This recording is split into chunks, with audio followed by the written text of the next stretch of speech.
Hey everybody, I'm your host Brendan. Welcome to Swing Batter. What is Swing Batter? It's where we get to talk about baseball contracts. And we have another list for you folks, the Love You list. But first, before I get into it, Todd, how you been? How's life? I'm really happy about the manager movement song going to the top 10 Good song. on the Rock and Roll Hall of Fame songs of all time about managers moving in the offseason of baseball. I need to... Thanks to all the fans out there and for all the input. I need to warn you. Got a few emails. I need to warn you. Be careful of the groupies. It's really, really hurt a lot of musicians over the years. Right now, the only groupies I have are the ones that live with me. Well, that's a good sign because then they won't ruin you. And as soon as you stop feeding them, they're gone. That's absolutely true. Hey, Dad, how you doing? Welcome to another episode. Doing great. Yeah, looking forward to it. So, as everybody knows, baseball plays their players quite a bit. And this past season was a rare form where we had 3 players in the top 10 win a World Series. It's odd because 2 of those 3 players, Max Scherzer and Jacob deGrom of the Texas Rangers, really didn't impact the playoffs too much because of injury. Jacob didn't play all year, pretty much, and Max came over and then hurt himself, and he only threw about 3 innings in the World Series. So, really wasn't impactful. However, Corey Seager, who's in the top 10 of all baseball contracts, was the runaway MVP for the Texas Rangers through the playoffs. He was fantastic, and he earned his 2nd MVP for the World Series. So when I looked at the list of the top salaries of 2024, as we head into 2024, I was wondering which of these players have a chance to make it to the World Series.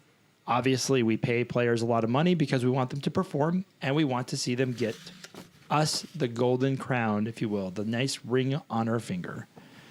So in that list, I created the who has the worst chance of making a World Series and who's paid the most to not make the World Series. So coming in as my number 1 pick, which is really easy, is Steven Strasburg. He's retired.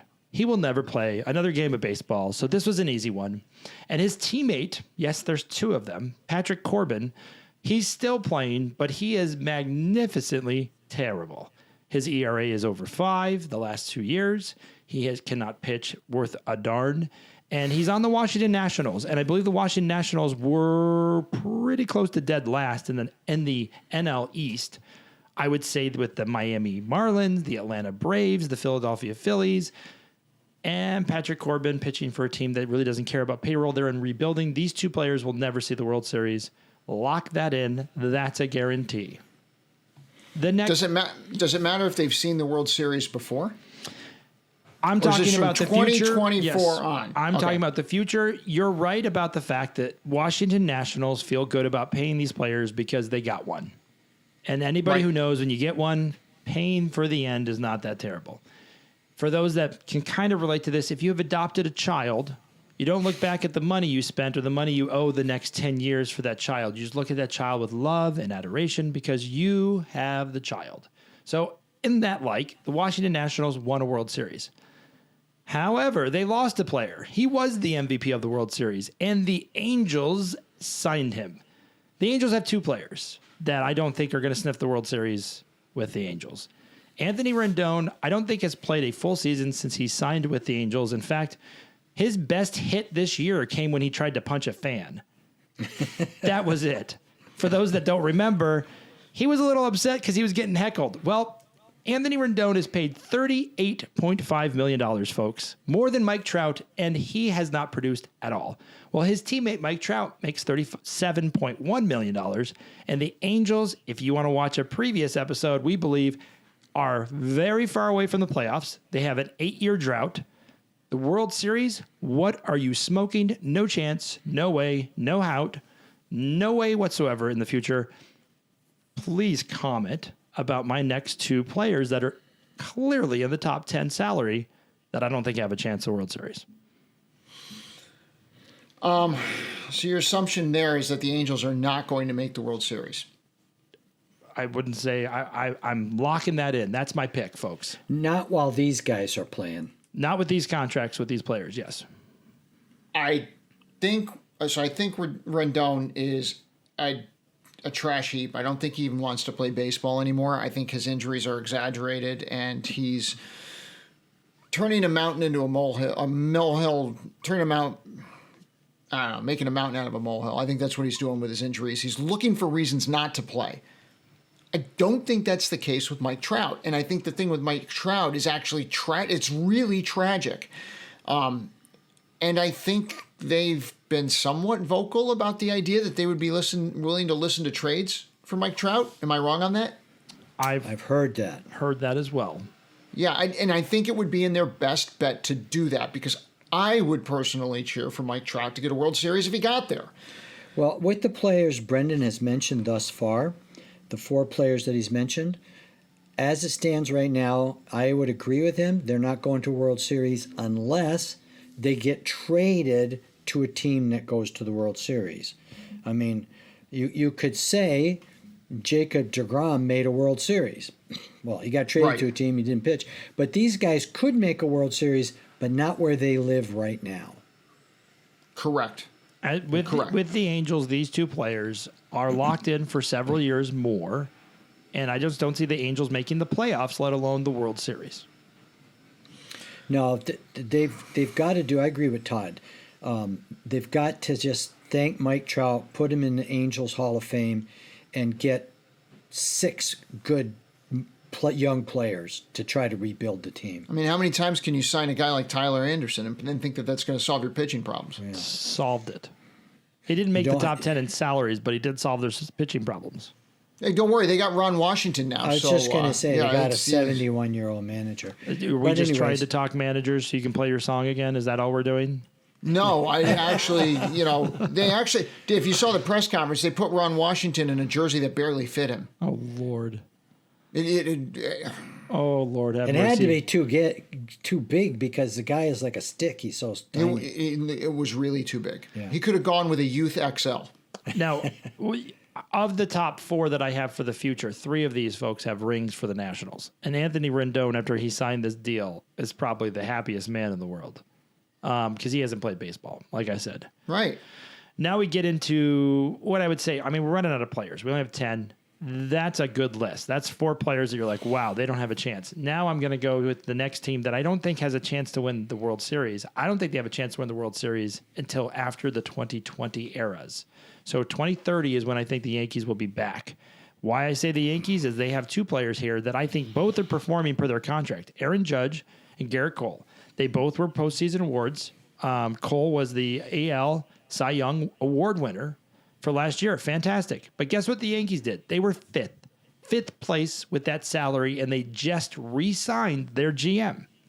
So when you look at the Yankees team, and I look at the AL East, you have the Orioles, who are young, talented. Tampa, smart, talented. Toronto will make the playoffs and never do anything. Very talented team. Then you have the Boston Red Sox that outperformed them this year. So the Yankees have these large contracts, and these 2 players are the cherries on top of those contracts. I think they will struggle to win a World Series in the 2020s. I don't think these 2 players have a chance either. And I know that looks a little odd because you're looking at the Yankees. There's a lot of money there, but there's a lot of bad money spent over the next 5 years that they're already locked in on that they have to either pay to say bye to or do some drastic changes. But these 2 players, I don't think are sniffing the World Series with the Yankees. Can we document this when you're wrong? Absolutely. You can you're saying the Yankees will not win a World Series in the next 6 or 7 years. Next 7 years. I believe both these contracts go for a long time. I know Judge goes for a long time, but I think again you are not again. Except for Rendon, right? You are not getting to the World Series because of Aaron Judge and Garrett Cole. I'm not blaming these 2 guys. I never said it's their fault. I just said these guys have the least chance with these contracts. That's not their fault. The GM of the Yankees is still the GM of the Yankees, and it's not their fault he's going to continue to perform poorly. As a Mets fan, I'm going to tell you that predictions like this against the Yankees end in pain. Well, we can log this in as Clubber Lang said before his fight with Rocky Balboa. I think right now with where the AL East is, that's why I'm saying this. There's a lot of talented young teams in the AL East that make it very difficult. If the Yankees were in the Central Division, and the only I wouldn't team even in have that them on the whole list. and the only team in that whole division that's proven that they can win long term is the Yankees. So they may be great now, but the Rays are not going to be great next year. They will fall apart. We have no evidence the Orioles can hold that team together. Toronto has a bunch of guys getting fatter and slower and not hitting the way that they should be. And Boston, to be honest, like, yeah, how much can you drink? What's shocking to me on the list of the top 10 players is there's not a Met, there's not a Dodger, there's not a Boston guy on the top 10 list. There's a Houston Astro, and there's 3 Rangers, and then there's these 7 that I don't think can sniff the World Series. I am saying the Yankees are going to have a difficult time in their division making it to the World Series. The other problem that the Yankees have is when they made it to the playoffs in the postseason with this team, this juggernaut of a team, too many swings and misses, no contact. They're like the Philadelphia Phillies without the home runs. The Phillies hit the home runs, but they phase out, and then they can't hit anymore for some reason. The Yankees didn't hit the home runs in the playoffs that they did have, and now these other teams, like, nothing for nothing, the Orioles aren't going anywhere, and they're going to add good pitching. I have a hard time conceiving that the Yankees are not going to be able to go to the World Series for 6 or 7 years. The Yankees are the Yankees. If they don't like what they have, they go buy more. You know, they got Garrett Cole because they outbid the universe for him. So what's to say they won't do that for Ohtani? We don't know. But the fact of the matter is, I think the Yankees will do everything they can. I do think that Todd has a lot of truth here. Baseball's a little bit different now. It isn't always just about loading up with the high-paid guys, because then you got to pay them when they're crappy, like Stanton. Okay? These other teams are smart. They've proven they know how to identify talent where they need it, in the bullpens, speed, whatever. So the competitors, while they're young and inexperienced, are not to be taken lightly. That includes Tampa, Baltimore, and I don't know about Toronto. I'm not sure I'm sold on them as being that smart yet, but it's not going to be an easy path, and all we're talking about here is just winning the East. Before winning East doesn't get you to the World Series, okay? There's some good teams in the West, not so much in the Central, but this is a tall task. I think the Yankees got their work cut out for them. I have the fear Todd has as not a Yankee fan at all, but knowing they always have ways of finding winners. So we'll see. Certainly, of all the people you've mentioned, Brendan, Judge and Cole on the Yankees have the best chance, unless you get traded. As we said, all these guys go to World Series if they get to a different team, but that's not the point. The point is, on their current team, the outlook's not good. So I'll tell you this from my wisdom chair outside when I was smoking a cigar. I was thinking about these guys and why the Yankees are in a world of hurt. So I'm going to tell you why the Yankees, I think, are in a world of hurt. The Orioles and Tampa are playing the same game. They're playing smart baseball without a lot of money. And you have 2 in that division that are doing that. Toronto and Boston are willing to spend. So you have 2 teams that will spend with the Yankees.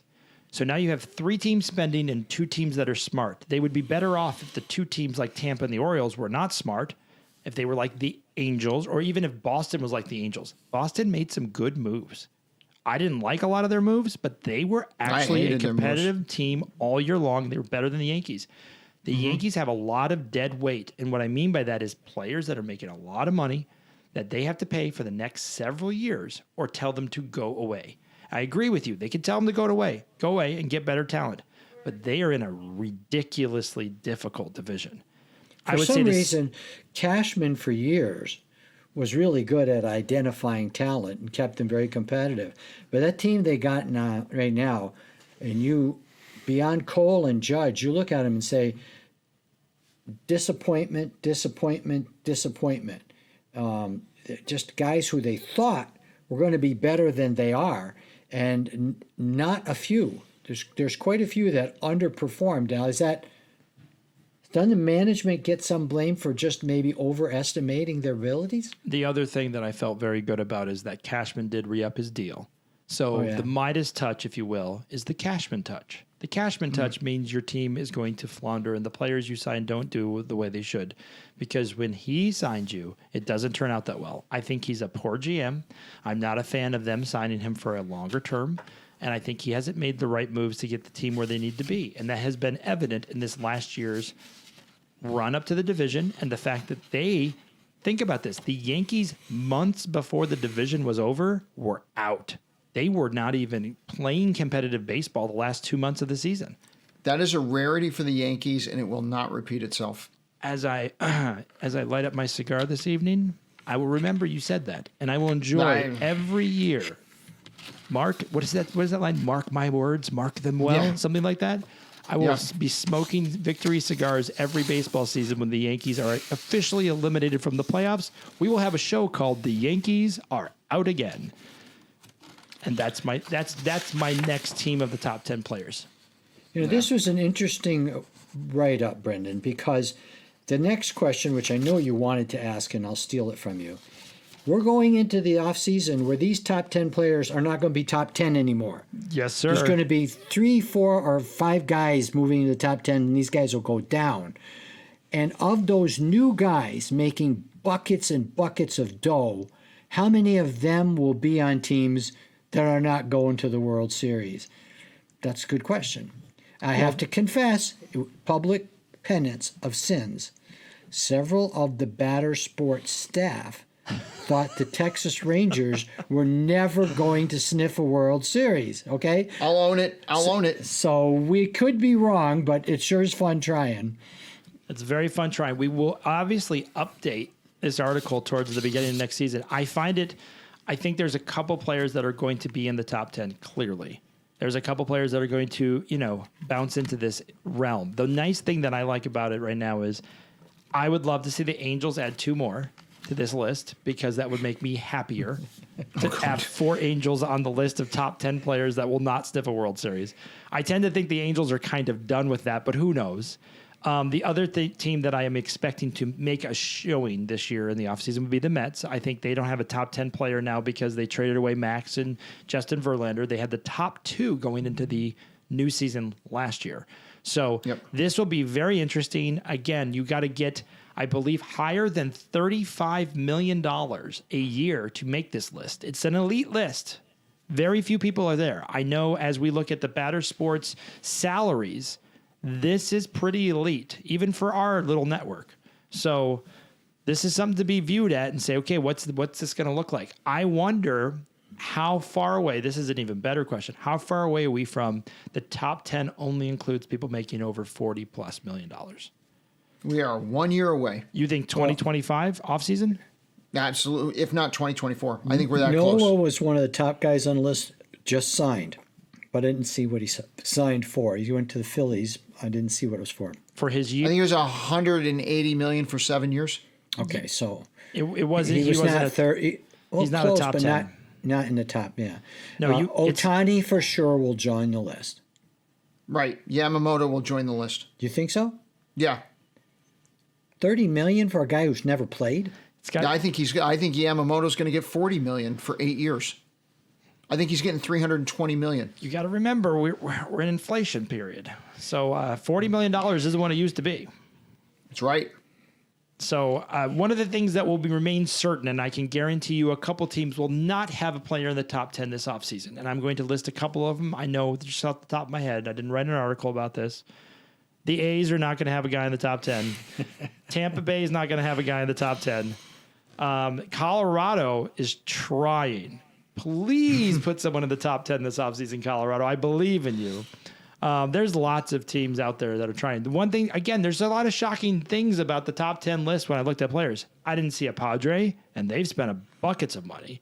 I didn't see a Dodger, and they have spent tons of money. And I didn't see any Mets. So these are the teams. You got the Angels, the Nationals, and you got the Yankees, who have 2 players each. And the Nationals clearly that's going to end sooner than later with the retirement. And then Patrick Corbin, I believe this is his last season. Yeah, the Nationals one is weird because that's almost like residuals from 2019. But like we're going to reward, it's just weird. You got to pay the mortgage. You can't pretend like you didn't have to pay it. And again, well, I'm not an accountant, but I am told the Nationals are writing a sizable check every year to Scherzer still.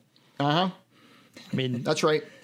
But again, it feels a lot better for the Nationals to write it than the Mets because they got a ring. Yeah. The Mets are just writing it because they feel they have to. They wrote it for 1 year. I don't think they're writing it next year. Is it fair to say in this world of divorces that Max Scherzer is the best child support payment for anybody in the world because this guy has all of these fathers that owe money because of DNA testing that says they still have to parent this child? I'm trying to figure out what the divorcee equivalent would be of Max Scherzer because he's basically collecting alimony and child support from 3 different baby daddies. And here's the truth: he's not good anymore. And he's showing up at parties like he's the one who caused it. He literally is the guy from the parable of Jesus who showed up at 5 o'clock to work the field and everybody else showed up at 8, 9 o'clock and he's getting the same wage and acting like he's been there the whole time. He's the personification of that parable. There's a bus that I'm creating that's going to have room for players everybody thinks are good, but they aren't. The driver is Craig Kimbrell. We're going to fill it up, and I think Scherzer's on that bus. Everybody thinks they're good, but they're just not good anymore. Going into 2024, you're going to have a bus of the people that are, he should be really good, and they're like, he's not that good. Nah, he used to be good.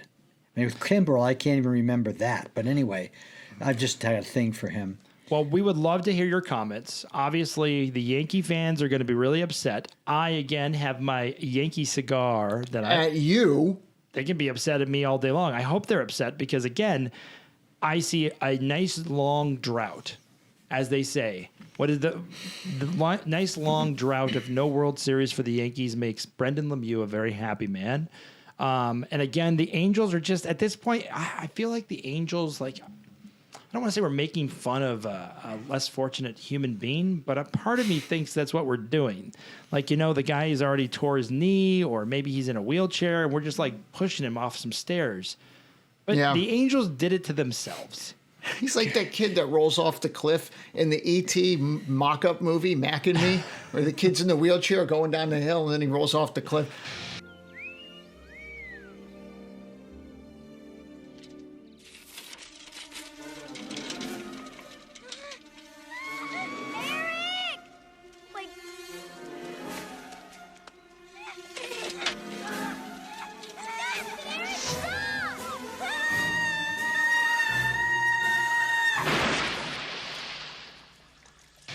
The Angels only have themselves to blame. It's like that show on television where they got these disgustingly obese people, but they bring them 7 pizzas for dinner. Okay, we kind of got the idea of how this happened to you. Right. I mean, I would compare it to a bad Hollywood film where they say, let's buy the script, let's get the film going. They spend a ton of money, and then they're like, we're out of money. We haven't even shot the first scene. I know, but we're out of money. And there's a lot of projects in Hollywood like that. So it's like the Angels are like the fake baseball team. They like have a set stage, they have a sound stage, and then you have the Dodgers who are the real baseball team, and they really win, which is also a bad mirror of 2 teams, if you will. So that's the list. So just to recap, we got the 2 Nationals, Mr. Steven Strasburg and Patrick Corbin, used to be a Diamondback. Right. And then you have Anthony Rendon and Mike Trout for the Angels. Then you have Mr. Judge and Mr. Cole of the Yankees. And again, I'm not mad that they paid these players the top $10. Their surrounding cast isn't going to bubble them to the World Series. That's the list.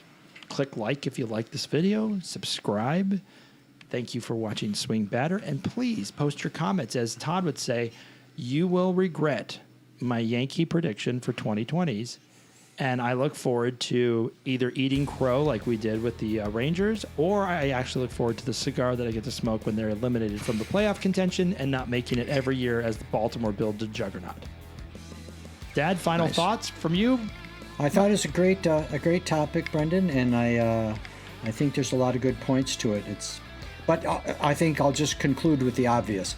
These guys can make a World Series, but they have to get traded to do it. I mean, Anthony Rendon can do it as a coach, I think. I don't think you can do it as a player anymore. I don't think Rendon cares. I think that's a fair point. I want to make it a rule in closing that producer Eric inserts the clip from Mac and me of the kid rolling down the cliff in the wheelchair every time we bring up the Los Angeles Angels. I'm actually I would with the Angels logo on the actual character. That's it. Yeah, That's assumed. It's Angels season. And for those that want to read the full article, check it out at bettersports.com. You can read all of our articles there. We post our wonderful thoughts, our list. This is just another list as we'll be going through many of them this wonderful offseason. And let the buying begin. There we go. I'm your host, Brendan. Thanks, everybody. Thank you, Brendan. Good night. Have a good one.